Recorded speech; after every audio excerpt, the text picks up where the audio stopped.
Hey everybody, this is Dream, and today we have a 8-game slate for the NBA. We have a pretty good slate here. There's a lot of injuries.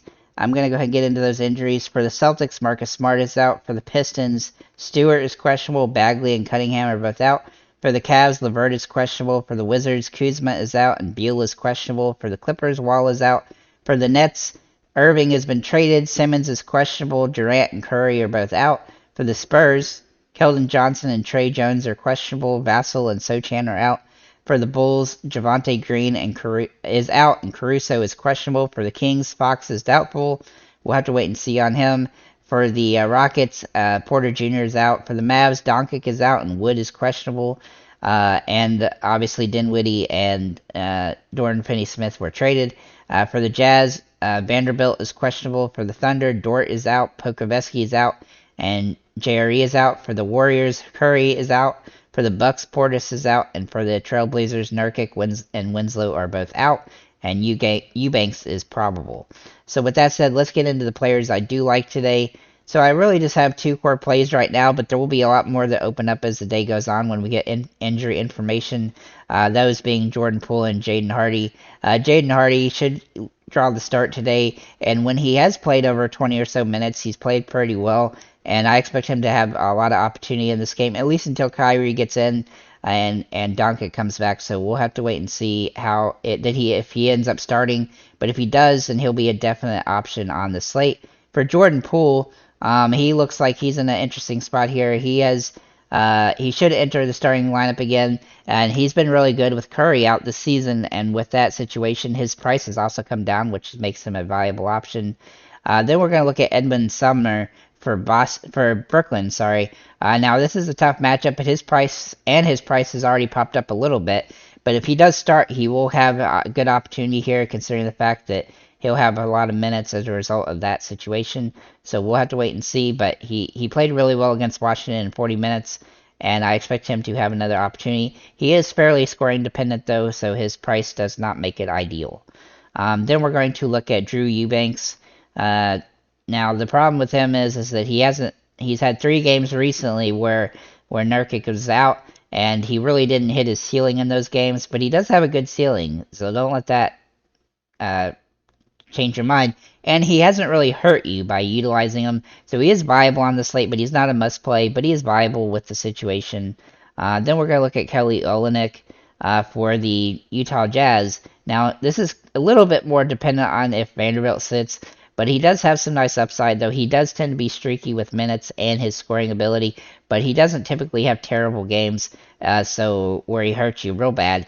But I would like him more if Vanderbilt sits.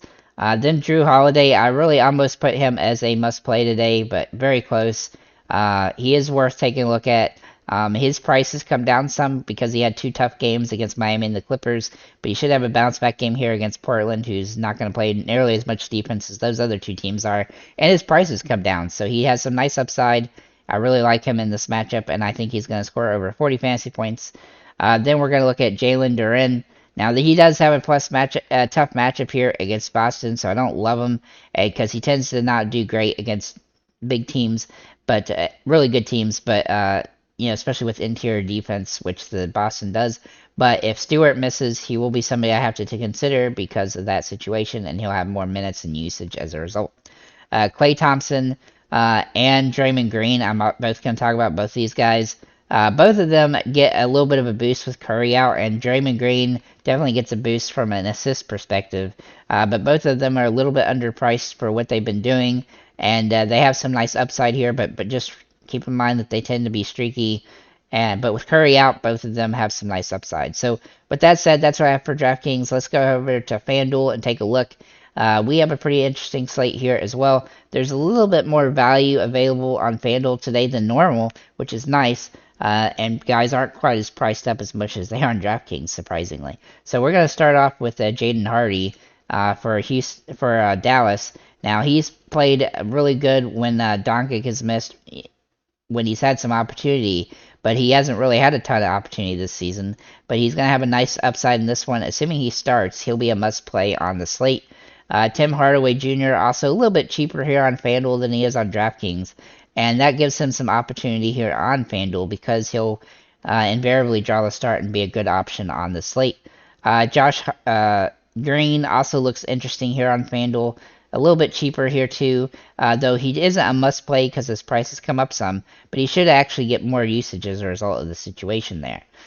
Drew Holiday, also a great option on this site as he was on FanDuel or on DraftKings, and he will also be a must play, I think, on this site because of his situation, being the fact that he's in a plus matchup and his price has come down some.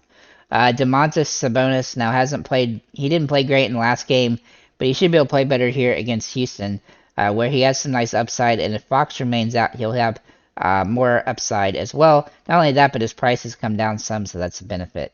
Then we're going to look at DeMar DeRozan. He has played pretty good lately. He's had some off games, but for the most part, he's getting over 40 fantasy points every game.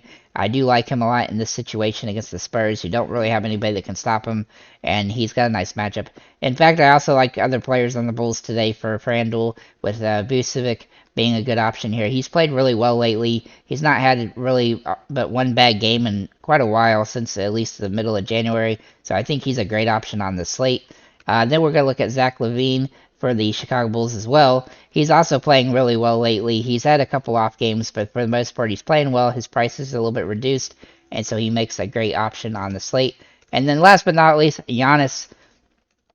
I really do like him today. If he does play, which he looks like he'll play, even though he's priced up a lot, he has some value on the slate in a plus matchup against Portland, and I think he's in a great spot here. He should play. And if he doesn't play, though, that would open up a lot for the Portland Trailblazers. So, or for the Milwaukee Bucks, rather. So, with that said, guys, thank you for liking, commenting, and subscribing. If you have any comments or questions, feel free to leave them below.